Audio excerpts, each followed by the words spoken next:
दया माया ममता लो आज, मधुरिमा लो अगाध विश्वास, हमारा हृदय रत्न निधि स्वच्छ तुम्हारे लिए खुला है पास। श्रद्धा क्या कहती है आगे? माया मतलब मोह, रत्न निधि माने रत्नों का भंडार, स्वच्छ माने निर्मल, माने जो मेरा हृदय है वह निर्मल भावों का भंडार है, वह तुमसे दूर नहीं है। उसमें से दया मोह ममता माधुर्य और अटूट विश्वास जिसकी आवश्यकता हो तुम प्राप्त कर सकते हो। बनो संस्कृत के मूल रहस्य, तुम्ही से फैलेगी यह बेल, विश्व भर सौरभ से भर जाए, सुमन के खेलो सुंदर खेल। संस्कृत माने ये जो नवीन सृष्टि है, मूल रहस्य मतलब जो मुख्य आधार होता है, बेल मतलब लता, लता से यहाँ तात्पर्य है आगामी जीवन, सौरभ मतलब सुगंध होती है, सुमन मतलब फूल। तो नवीन सृष्टि के तुम मुख्य आधार बनो, अर्थात आगामी जात के तुम पुरुष सिद्ध हो। आगामी जीवन जात की लता तुमसे ही बढ़ सकती है। और विश्व भर सौरभ से भर जाए, सुमन के खेलो सुंदर खेल। और लता पर जैसे फूल छाते हैं और उन फूलों से गंध फैलती है, उसी प्रकार फूलों के समान तुम्हारी सुंदर संतति के कर्मों से तुम्हारा यश सारे संसार में छा जाएगा। और क्या तुम सुनते नहीं विधाता का मंगल वरदान, शक्तिशाली हो विजयी बनो, विश्व में गूंज रहा जयगान। विधाता माने भगवान होता है, मंगल वरदान माने कल्याणकारी वचन।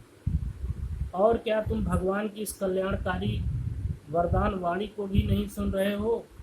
क्या है कि शक्तिशाली बनो और विजय प्राप्त करो, यह ध्वनि को सारे संसार में फैल रही है। डरो मत अरे अमृत संतान, अग्रसर है मंगलमय वृद्धि, पूर्ण आकर्षण जीवन केंद्र, खींची आवेगी सकल समृद्धि। अमृत संतान माने जो अमर थे, अर्थात कौन? देवता। अमृत संतान का मतलब हो गया यहाँ देवताओं के पुत्र। अग्रसर माने आगे बढ़ो, मंगलमय वृद्धि माने कल्याण और विकास, समृद्धि माने वैभव। हे देवपुत्र तुम निडर होकर कर्म करो, आगे बढ़ो, कल्याण और विकास ही विकास है आगे। ये तुम अपने जीवन को आकर्षण का शक्तिशाली केंद्र बना सकोगे तो संसार का समस्त वैभव स्वयं खींचकर तुम तक आ जाएगा।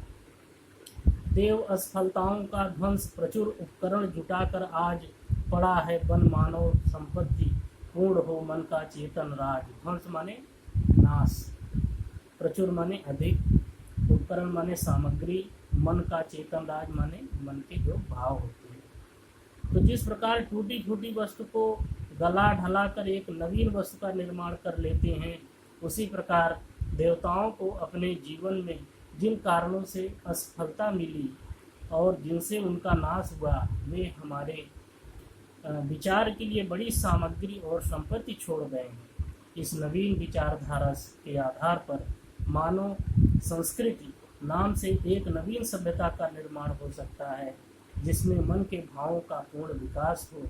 देवताओं की भांति आगे की जाति अंधी होकर वासना के लोभ में न रहे।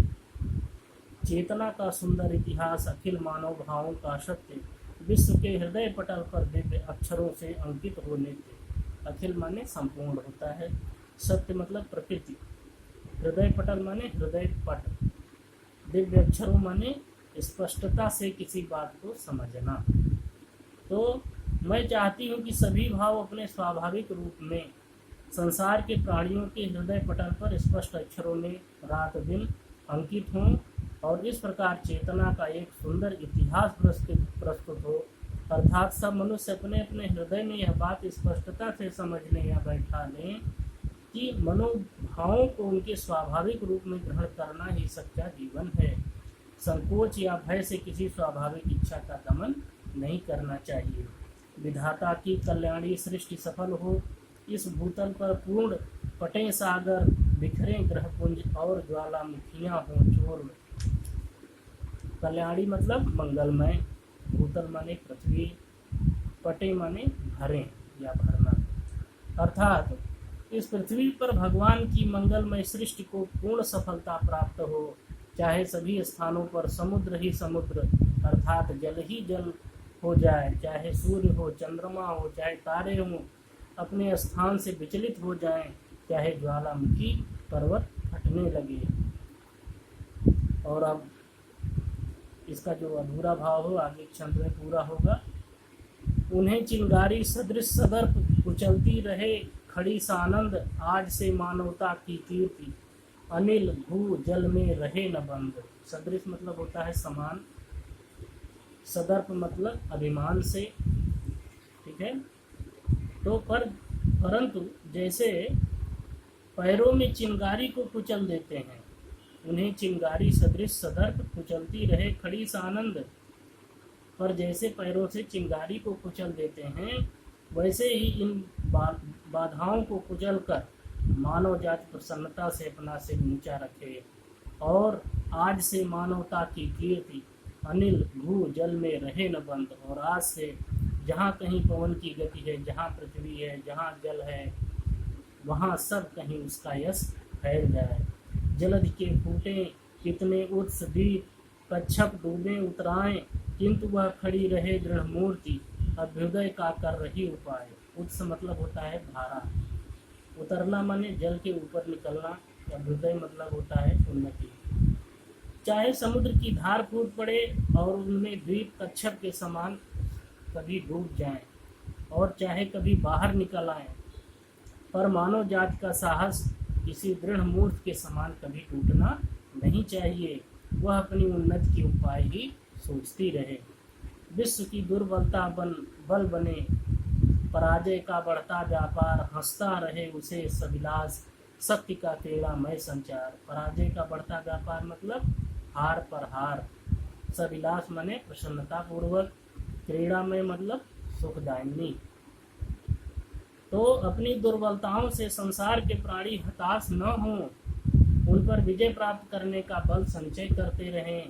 यदि जीवन में हार ही हार मिले, तब भी वे प्रसन्नता पूर्वक हंसते रहें और उससे शक्ति का उत्पादन करते रहें।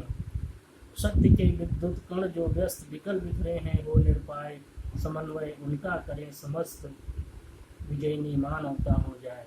बहुत ही महत्वपूर्ण पंक्तियां हैं, श्रद्धा सर जी की व्याख्या के लिए भी बहुत ही महत्वपूर्ण है। क्या कि शक्ति के विद्युत कण जो व्यस्त विकल बिखरे हैं, हो निरुपाय समन्वय उनका करे, समस्त विजयनी मानवता हो जाए। विद्युत कण मतलब विद्युत जो परमाणु हैं, व्यस्त माने बिखरे हुए हैं इधर उधर, विकल माने अशांत हैं, निरुपाय माने जिसका कोई उपाय नहीं है, निस्सहाय, समन्वय मतलब एकत्र। अर्थात जैसे विद्युत कण जब तक शून्य में इधर उधर बिखरे रहते हैं, तब तक कुछ भी करने में असमर्थ हैं, पर मिलकर वे लोकों की रचना करने में सक्षम हो जाते हैं। इसी प्रकार यदि मनुष्य की शक्ति भी जब तक बिखरी पड़ी है, तब तक वह अशांत रहता है और निस्सहाय सा प्रतीत होता है। और मैं चाहती हूँ अपनी शक्ति को एकत्र करके मानव जाति इस संसार में जय प्राप्त करे। बहुत बहुत धन्यवाद।